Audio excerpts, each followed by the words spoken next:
chers frères journalistes et agents de la presse. Nous voulons d'abord vous remercier de votre présence et de l'accompagnement que vous n'avez jamais cessé de faire à notre endroit. Depuis le lancement des préparatifs de cette 11e édition des Hadaratul Jumaati du mouvement Abnao Hadaratul Tijaniya. Comme vous le savez très certainement, cet événement, nous l'avons organisé par le truchement et la volonté de Seigneur Abdul Aziz Al Amin, qui avait vu au travers de cet événement une occasion de regrouper l'ensemble de la famille Tijaniya du Sénégal et de l'extérieur, mais également l'ensemble de la famille musulmane du Sénégal et l'ensemble des populations sénégalaises. Cette année aussi, nous comptons perpétuer cette recommandation du Moulay Abdul Aziz Al Amin sous l'autorité de Cheikh Seydi Aboubacar Sy Mansour, khalife général des Tijaniya. Comme vous le savez aussi, il avait donné mission au mouvement Abnao Hadaratul Tijaniya à travers son coordonnateur, bien son responsable moral, Abdou Fattah, avec le président ici présent, Khalifa Ababacar Sylla, et le coordinateur Khalifa Ababacar Fall, et l'ensemble des agents, l'ensemble des collaborateurs, en tout cas qui se chargent de l'organisation de ce grand événement. Et comme pour mieux respecter ces recommandations, cette année aussi, nous avons invité donc l'autorité Tijaniya du Maroc, ce qui nous a valu la présence de Chérif Mohamed Kabir At-Tijani, khalife général du Tijan au Maroc, de Cheikh Zoubeir, khalife de la Zawiya de Fès, actuellement présent à Dakar, mais également du khalife des Tijanes de Côte d'Ivoire, ainsi que 2 imams venus des États-Unis. Leur présence entre dans le cadre de la consolidation des relations spirituelles et culturelles entre les peuples. À cette occasion, le message attendu de l'autorité Tijane du Maroc est au centre des attentes du mouvement Abnao Hadaratul Tijaniya et de tous les participants. Cette Khadara intervient après le message éloquent du Khalife général des Tijani lors de la dernière ziara générale, qui nous invitait à intérioriser l'ensemble des recommandations donc du Moulay Cheikh Ahmed Tijani Chérif. Il s'agit en effet d'inciter davantage la communauté Tijane à resserrer les rangs dans l'unité et la foi. Tel est l'appel qui sera lancé et s'adressera en particulier à la jeunesse pour la consolidation de la foi d'une nouvelle génération en proie à tous les périls de déstabilisation, de défiguration, de falsification spirituelle, familiale et sociale. Ensemble, nous bâtirons une communauté de respect des principes de la Tijaniya, basée sur l'élégance morale et spirituelle, et son ambition de parfaire le comportement de l'être humain. Le mouvement Abnao Hadaratul Tijaniya est résolument engagé dans la voie de ce grand précurseur dont la doctrine épouse les idéaux prônés par Sayyidina Muhammad sallallahu alayhi wa sallam. Notre engagement se veut le reflet de ces enseignements inspirés de Cheikh Ahmed Tijani et qui façonnent le musulman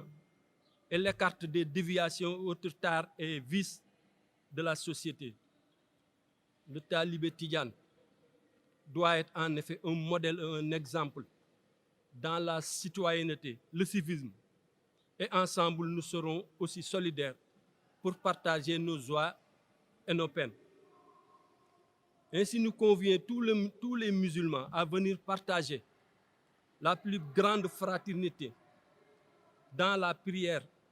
pour la paix et la prospérité de notre pays, voire l'Afrique tout entière. Cette année, des innovations seront prises dans l'organisation. La Khadaltou Jumaati, comme à sa tradition, sera marquée par les allocutions des guides religieux autorités présentes qui débuteront juste après la prière du vendredi, plus précisément à 15h30. La cérémonie sera clôturée juste après la prière du crépuscule timis. Nous invitons tous les fidèles à être au rendez-vous et à se vêtir d'une tenue blanche. Nous remercions d'avance tous ceux qui ont contribué pour la réussite de cette grande manifestation. Nos remerciements vont d'abord à l'endroit du Khalif général des Tidjanis, Seydi Aboubakar Sy Mansour, de son frère, Seydi Hadji Malick Dabakh, qui ont renouvelé notre engagement et notre détermination dans cette voie. Nous remercions les autorités administratives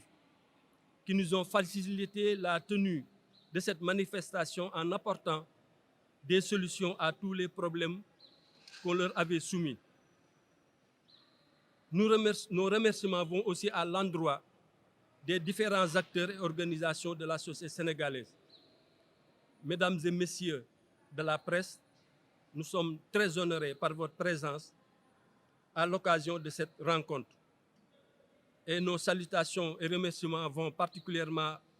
à l'endroit de Asfiaï, Malikia TV, Ajdad TV, ITV, Walfadjri TV, 7 TV, 2S TV, DTV, TFM, Sodiprom 7, Al Maktoum TV et tous les autres organes de presse, écrits, audiovisuels comme en ligne. Et nous voulons terminer par lancer un appel à toute la population sénégalaise, à tous les acteurs politiques comme religieux et même de la société civile, à entretenir et à cultiver la paix dans notre pays. C'est un appel pressant que nous lançons parce que au moment où nous parlons, nous avons écho dans la rue et les avenues de notre pays de remous qui, à notre avis, n'honorent pas du tout le Sénégal, encore moins les autorités religieuses qui n'ont ménagé aucun effort pour faire du Sénégal ce qu'il est devenu aujourd'hui. Vraiment, nous lançons cet appel de cœur à tous les acteurs, plus particulièrement les acteurs politiques, à cultiver la paix, à cultiver la concordance pour permettre aux populations de pouvoir bénéficier de ces opportunités que nous attendons pour faire émerger et faire décoller le pays. Voilà l'économie de ce que nous voulons dire. Et si vous le permettez, nous allons le résumer un peu en Wolof et vous permettre de poser des questions que Khalifa Fall comme Khalifa Sylla vont se charger d'apporter des éclaircissements. kon ñu ngi leen di nuyu bu baax di leen gërëm di leen ziyaara di bég lool ci li ngeen ñu may ñëw wuyuse ngir may ñu partager dernière information yi ñu am ak njaboot yi nga xam ne ñoo war a ñëw ci xadaratu jumaati bi comme ni ngeen ko xamee ñu ngi ci fukkeelu yoon bi ak benn ci xadaratul jumaati boo xam ni Mawlaay sëñ Abdul Aziz Al Amin ci gis-gisam bu sori ak li mës di nekk yéeneem ngir jullit yi ak Sénégal ak tarixa bi nekk benn la joxe woon ndigal ab naaw xadaratu tijaaniya ci sëñ Fata Sarr ak xalifa mi toog xalifa Sylla di président bi ak xalifa Fall di coordonnateur bi ak ñi ñu àndal pour que at mu jot ñu amal ngoon gu mel nii jël ci li nga xam ne suñu farata la muy zikru asr yawmul jumaati nga xam ne farata la ci tiijaan ñu di ko def ci benn bés bu bés boobu weesoo dee su ko mën a def di ko def ci benn waxtu su waxtu woowu wuutoo dee su ko mën a def di ko def ci benn façon wala façon boobu du mën a nekk mu di jaamu goo xam ne dee su ko fay dañ koy fekk def ko rek ci bés ak ci waxtu bu la wuutoo nga xaar beneen bés kon muy farata waaye itam muy occasion boo xam ni alquran yaxal na ni bés bañ koy def ca waxtu wañ koy def ak ña koy def yonent bi daana woon sallallahu alayhi wa sallam bu ngeen doxatee ba romb géewu aljana yi toog leen fa. ñu ne ko naka la ñuy xàmmee géewu aljana yi mooy géew ya nga xam ni ay jullit ñu nga fa toog di def zikar ci yàlla. donc muy zikru asr yawmul jumaa ñu di ko def ci baat yoo xam ni yonent bi sallallahu alayhi wa sallam nee na nit waxul baat bu gën la ñu fay wax. muy doog occasion boo xam ni wala jataay boo xam ni dañ ci yaakaar leer, di ci yaakaar ay ngëneel, di ci yaakaar ak yëkkatiku. sëñ Abdou ne nag ne nañ ko def yaatal ko indi ko ci stade bi, woo si képp ku ñu bokkal pas-pas ci tarixa bi, waaye woo si itam képp ku ñu bokkal ci lislaam ak képp ku ñu bokkal ci yàlla ak képp ku ñu bokkal réew mi, ñu àndandoor tollu yàlla ci waxtu yooyu ñaan jàmm si suñum réew, ñaan fi tawféex, ñaan fi afiya. daan ànd ak ñun nag di ko def, di ñëw di ko defandoog ñun ba at mi mu mujj dund ñëpp ne woon comme génnul dem gàmmu Ndar day du génn ñëw ci xadara bi, waaye moo ñëwal boppam. loolu nag nekkoon signal fort ne ñun ñi mu fiy bàyyi ne maa ngi leen ñaan ngeen continuer li nga xam ni moom laa leen sant. fa tabarakallah ñu ne ci tey ci fukki yoon weeg benn war ko amal nag aljuma suba, bëgg a dimbali ko sunu mbokk yi. dernier développement yi ci am ñu partagé ko ak képp koo xam ni day ñëw. nañu ko daan defe lañ ko defee, ñaanoon na buñ koy def kilifa yi jógee kër Cheikh na Tidiane ñëw fekke ko, ba loolu yàlla may nañu ko tey. xalifaam yi nga xam ni ñoo nekk Fès ak ñi nga xam ni ñoo jiite Tidianiya ci Fès, yàlla dogal na dinañu ñëw. Chérif Mouhamad Kabir Tidiane xalif Fès dina fi teew. xalif Zoubair moom itam bi jiite Zawiya Fès dina fi teew. yàlla dimbali itam ñu invité waale xalif bi nga xam ni moo jiite Tijaan yi nekk Côte d'Ivoire, ak itam ñaari ay imam yoo xam ni ñu ngi jógee États-Unis ñëw fekk si fi ñi nga xam ni mooy branche, mooy car, mooy banqaas yi nga xam ni ñoo seq kër Cheikh na Tidiane yi fii si Sénégal. ku mel ni sunu wayjur Thierno Bachir nga xam ne moo jiite xadara si Sidil Hadji Umar di kilifa ñëpp, ak ñi nga xam ne ñooy jiite xadara suñu baay Abdoulaye ba ca Kaolack, ñi nekk Canaba ak fépp foo xam ni kër njabootu Cheikh na Tidiane ma nga fa. waaye itam seq ko ak ñi ñu bokkal réew mi nga xam ne bu ñu bokkul école it ñoo bokk pas-pasu tasawuf, nga xam ni mag ñi daanaka yiw wi ñu defal mënuñu leen ko fay, te mooy fexe ba tënk ñu ci liy baaxal xol, di yéwénal dund, di joxe élégance morale, ba dal gi nga xam ni moom la Sénégal gi am la def nañ loolu basang ba mu jekk ñu jël l'islaamu Sénégal teg ci kaw. loolu nag la ñu rawee képp ku dul ñun, ñu war a ànd sauvegarder loolu. muy occasion tam ñu lancer appel ci ñoom ak seeni njaboot, waaye itam lancer appel ci Sénégal gépp ñu ñëw ànd ak ñun bokk boobu événement, bokk boobu géewu ñaan, tollu fa yàlla, ndax yàlla musal ñu ci ay, musal ñu ci fitna, musal ñu ci ndox, musal ñu ci ay yiy wër nga xam ni ku ne jaaxlewul li Serigne Cheikh daan wax loolu li am li xew mu ngi bëgg a dépasser àdduna, waxuma laa Sénégal. te it nag bu sago amul yaakaar naa ne du ko jar. te ñaan nag lu dul delloo sa démb ñaan mën na ko. ñu àndandoo ñaan ci ndigal defe ko na ko kilifa yi sante woon, di ñaan nag ñëpp ñu ñëw ak yar ak teggin ak yiw, waajale seen kër, ndax innamal a'malu bi niyyat wa innama li kulli imri'in ma nawa. lépp soloy jëf yëpp mi ngi sa yéene. moo tax yi kuy ñëw da ngay fas sa yéene, maa ngi dem kat barabu ñaanu kaay ba àndandoog samay mbokku julit ak samay mbokku pas-pas, ñaan yàlla leer ak tawfiq ak afiya, yàlla nañu ko yàlla boole defal. lii lañ bëggoon a tënk ci li ñu jëm.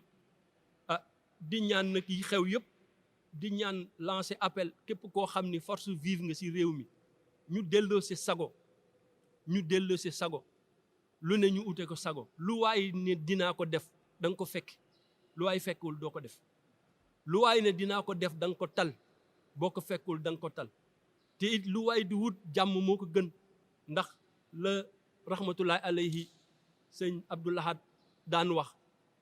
jàmm moom bu amul lu waaye di def di nga ko teg ba jàmm am te jàmm nag dañ koy wotal ñu ñaan ñëpp ñu àndandoo wax jàmm di ñaan yàlla mu dimbali ñu ci kàttanam ci orma yonent bi barke Cheikh na Tidiane yàlla jàppandalal ñu jàmm ak tawféex dàqal ñu lépp luy ay di ñaan it bëccëg bi ñu fekk ko ñun ñëpp en tout cas ñi ngi fii ci stade Amadou Barry di waajal organisation bi ci incha allahu taala daanu ko def ndax ndigal la lu wér a wér di naan ñëpp ñëw ànd ak jàmm ak tawféex su ko defee ñu tënk li ci baatu wolof bàyyi leen li leerul te ngeen yëg ne war nañ ci intervenir xalifa mi ngi fi ñu leeral ko pour ñëpp bu ñuy ñëw xam naka la ñu war a def dimbalekunte nañu ak service de l'ordre yi ak autorité administrative yi ba ñu jàppandalal ñu ku ñëw am foo toog esplanade yeeg ku mën a indiwaale basang pour que bu fekkee si biir dafa fees ñu dem si esplanade yi mën a suivre foofu xadaratu jumaati bi dina am ay écran géant incha allahu taala yàlla nañ ko fekkee yàlla nañ ko tal yàlla na si yàlla def ndam ak sak yàlla na woom te sedd te barkeel lépp luñ fi def yàlla na ko yàlla nangu am nañ ci yaakaar ngir yàlla ak Cheikh Ahmadou Tidiane te yiw wuñ ci jële yàlla nañ ko bokk ñu jàng fatiha salaatul fatih